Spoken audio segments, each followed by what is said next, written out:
अविनाशी तु त्वदिति येन सर्वमित ततं विनाशमव्ययसास्येन कच्चित् तरयमर्हति। जो सारे शरीर में व्याप्त है उसे ही तुम अविनाशी समझो। उस अव्यय आत्मा को नष्ट करने में कोई भी समर्थ नहीं है।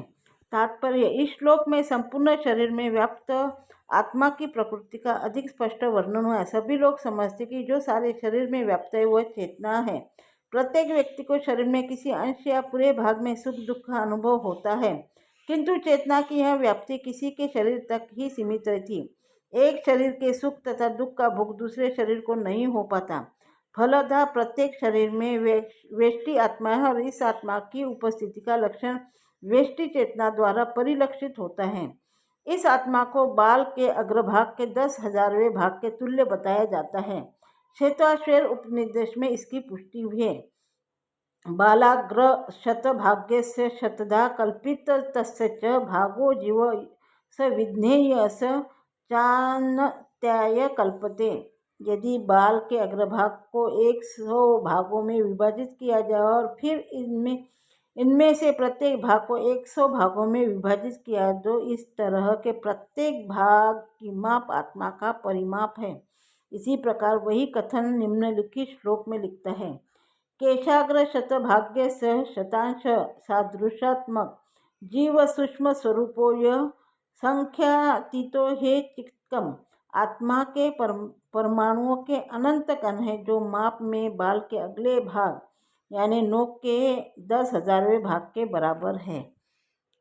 इस प्रकार आत्मा का प्रत्येक कण भौतिक परमाणुओं से भी छोटा है और ऐसी असंख्य कण के अत्यंत सूक्ष्म लघु आत्म स्फुल्लिंग भौतिक शरीर का मूल आधार है।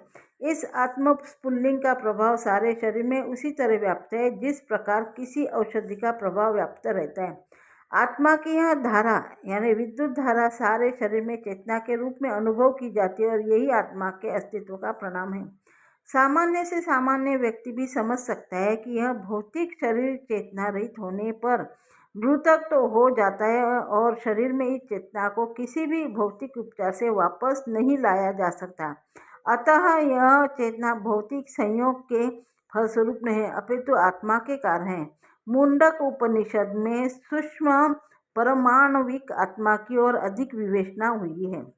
एषोऽनुरात्मा चेतसा वेदितव्य यस्मिन् प्राण पंचधा संविवेश प्राणचित्त सर्वमोत प्रजाना यस्मिन् विशुद्धे विभवतेश आत्मा।